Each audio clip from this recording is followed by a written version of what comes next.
ये भी आता है एग्जाम में 2 या 3 मार्क्स में। Opportunity cost. अभी अपॉर्चुनिटी कॉस्ट क्या होगा, सिंपल सो समझ। सपोज कोई एक पर्सन को 3 जगह से जॉब का ऑफर आया, ठीक है। मान लो जॉब ए आया है उसको प्रोफेसर रैंक का, ठीक है। सैलरी वहाँ पर है 90,000 पर मंथ।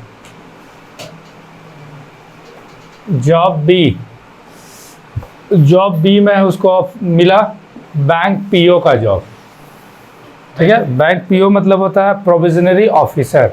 बैंक में सबसे बड़ा पोस्ट यही होता है फिलहाल, बैंक पीओ प्रोविजनरी ऑफिसर, ठीक है। इसमें मान लो स्टार्टिंग कैसे है, मान ले रहा 70,000 का ऑफर आया। जॉब सी में अब देखो, मान लो कि उसको ऑफर मिल गया है, सपोज रेलवे में ही मिल गया, कोई भी पोस्ट में, ठीक है।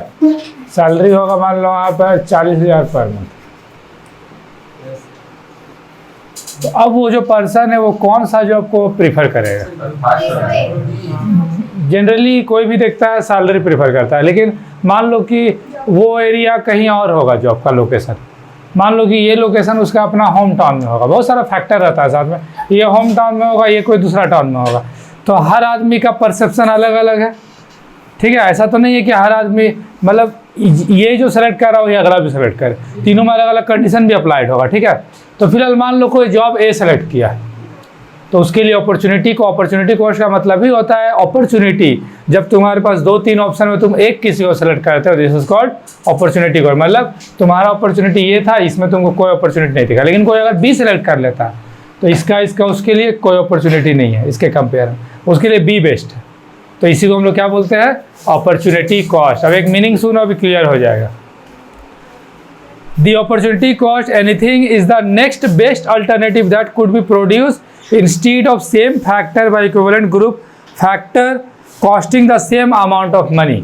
मतलब कॉस्ट में तब किस सेंस में बात होगा, अब हम लोग कॉस्ट में बात करें कि जब प्रोडक्शन होगा तो उसके लिए बेस्ट क्या होगा, जिसमें से कम कॉस्ट में सारा कुछ हो जाए।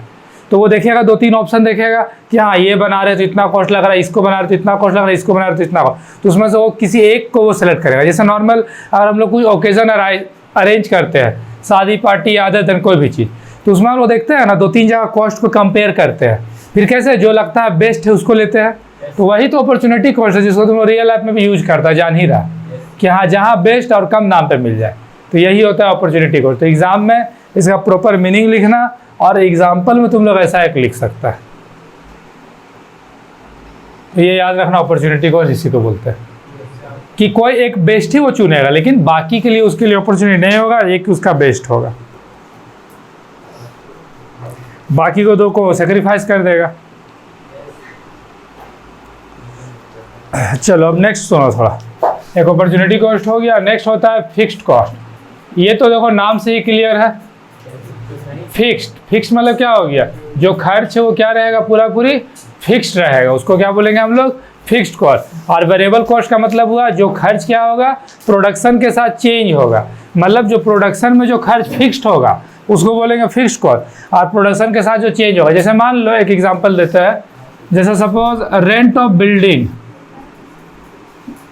मान लो हम बिल्डिंग ले लिए, अब हम उसमें प्रोडक्शन कर रहे हैं एक रूम में, बिल्डिंग में 10 रूम है, हम एक रूम में प्रोडक्शन कर रहे हैं, तो क्या रेंट हमको कम देना पड़ेगा?